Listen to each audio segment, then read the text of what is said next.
Alors nous sommes le vendredi 9 octobre 2020, nous sommes à Toulon, j'ai quelqu'un au téléphone, j'ai dû demander de se présenter, bonjour. Oui, bonjour, Stéphane Serré, je suis adjoint au maire de Draguignan. Je vous téléphone donc de la mairie de cette ville.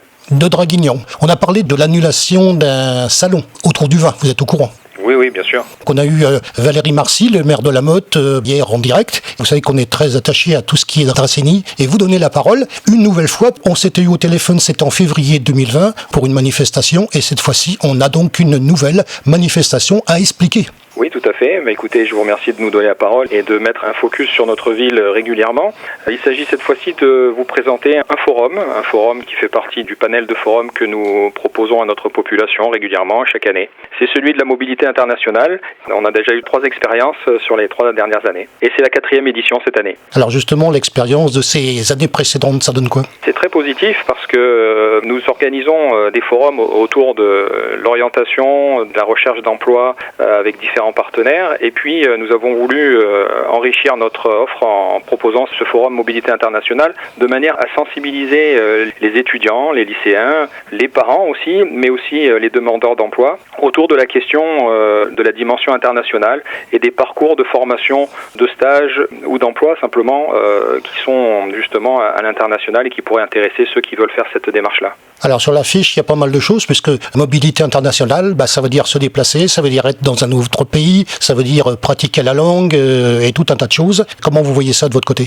Alors, en fait, la démarche d'aller à l'international, c'est d'abord enrichir souvent son parcours de formation. Pour cela, il y a des stages, il y a des possibilités d'hébergement et tout ça est proposé dans ce forum au travers d'ateliers, au travers de stands, de visioconférences aussi que nous organisons. On aura l'occasion de développer ça tout à l'heure. On permet justement à la population qui vient nous visiter de donner tous les tuyaux pour pouvoir partir de la meilleure des façons. Vous recevez combien de gens? Alors c'est très variable. Cette année, on estime que la fréquentation sera certainement légèrement en baisse parce que Covid oblige. Bien sûr. Nous avons pas mal d'organisations qui aujourd'hui voient une fréquence légèrement en baisse, mais on espère quand même que la thématique continuera à intéresser. Sur les précédentes éditions, nous avions quand même eu plus de 400 personnes qui étaient venues sur la demi-journée visiter nos stands.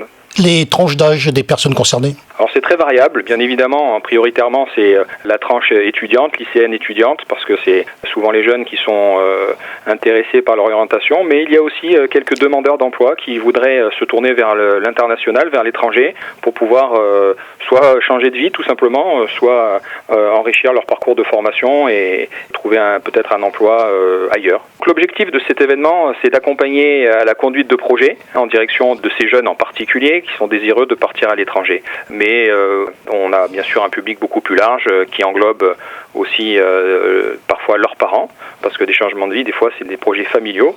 Les projets qui sont proposés au travers des stands, ce sont des séjours linguistiques, bien évidemment. Ce sont aussi les parcours d'études, mais c'est aussi des projets de volontariat et parfois même des emplois, tout simplement. Est-ce que c'est compliqué de partir à l'étranger? Question basique, imaginons qu'on y pense simplement maintenant. Comment vous voyez ça, le fait de chercher à partir? Je crois que dans notre culture française, il y a une réticence d'abord à apprendre des langues étrangères et bien souvent il y a aussi des complexes qui sont liés à cet apprentissage.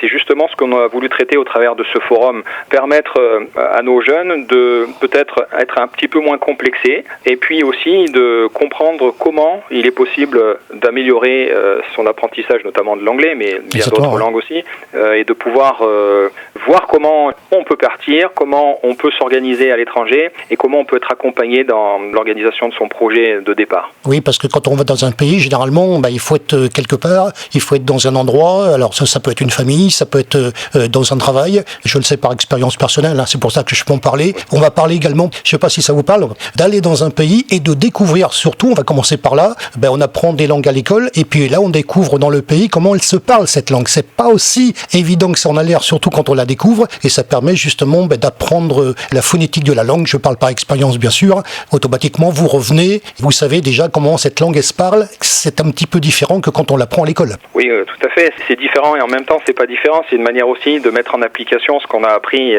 scolairement, mais quelle expérience de vie, à chaque fois que l'on part à l'étranger, on revient transformé, bien évidemment, on a une autre façon de voir l'existence et certainement de voir aussi son parcours professionnel, et puis sans compter monter sur le fait que parler une langue étrangère, et en particulier bien sûr la langue anglaise, c'est une perspective de carrière qui est aussi complètement ouverte et tout autre.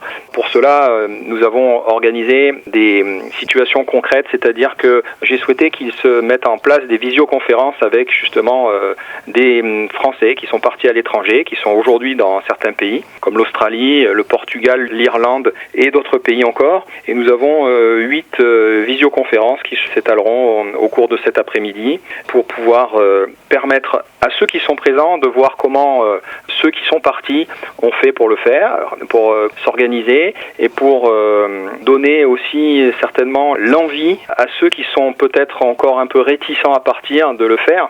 Ceux-là ont franchi le cap et ils vont transmettre cet enthousiasme, j'espère, au travers de ces visioconférences. En tout cas, c'est le cas sur les précédentes éditions. Au niveau des séjours, je parle des séjours courts, ça peut aller jusqu'à combien de temps? C'est vraiment très très variable. Justement, c'est pour ça que je pose la question. Oui, on peut avoir des séjours qui sont d'une semaine comme d'une année, comme parfois plusieurs années même, parce que certains sont restés à l'étranger et ont trouvé un emploi sur place. Donc c'est vraiment très très ouvert. Je peux vous parler notamment d'une des visioconférences qui aura lieu, animée par une certaine Julie, et qui vous présentera le programme Vacances-Travail, ce qu'on appelle PVT. Le PVT est un ensemble d'accords qui permet aux jeunes d'une 60aine de pays de partir à l'étranger. Alors bien sûr dans le but de voyager, mais aussi d'avoir le droit de travailler sur place, parce qu'il y a toujours un problème de droit du travail dans un pays quand on est étranger, notamment quand on est dans des séjours limités.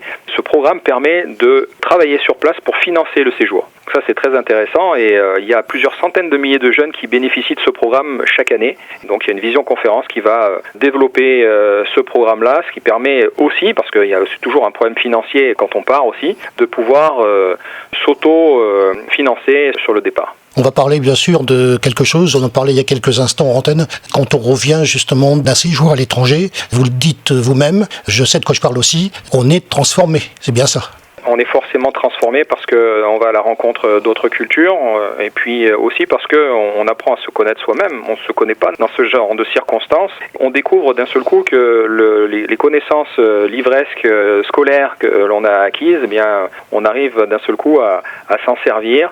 Elles prennent tout un coup du sens et forcément on se sent transformé parce que on se sent d'un seul coup pousser des ailes et puis on a de plus en plus envie d'aller à la rencontre des autres. Et puis voyager, c'est aussi développer de nouvelles compétences et se connaître soi-même dans des circonstances qui ne sont pas habituelles, qui sont en dehors de nos familles, en dehors de notre cadre habituel. Forcément, tout ça, ça aide à avoir une autre image de soi et ça ne peut être que positif parce que transférable aussi dans le monde professionnel et puis simplement dans sa vie personnelle. Alors c'est le moment de la récapitulation, c'est donc le 4e forum de la mobilité internationale. Ça va se passer le jeudi 15 octobre 2020 au complexe Saint-Exupéry à Draguignan. On est encore une fois en train de parler de Draguignan, j'en suis heureux. On a donc une petite formalité sur les interviews par téléphone, ça s'appelle le mot de la fin. C'est vous qui concluez le sujet.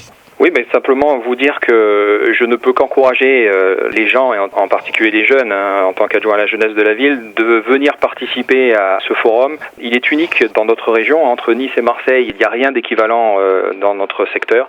C'est une chance qui est offerte à notre jeunesse. Et puis, ils pourront participer à des ateliers qui leur présenteront notamment thématiques sur le développement de la citoyenneté et la démarche sur du volontariat international, parce que certains jeunes ont envie des fois de se rendre utiles et ont aussi la possibilité de participer à des chantiers internationaux, des échanges, du volontariat européen. Et c'est une autre manière aussi d'apprendre la langue, de se sentir utile et puis d'être quand même dans une structure, dans un cadre qui leur permet éventuellement aussi de faire un service civique international. Donc il y a toutes ces choses-là qui seront présentées et puis on ira même plus loin avec un autre atelier qui permettra de rédiger son CV et sa lettre de motivation en anglais et tout ça accompagné par les élèves de l'IUT de Draguignan.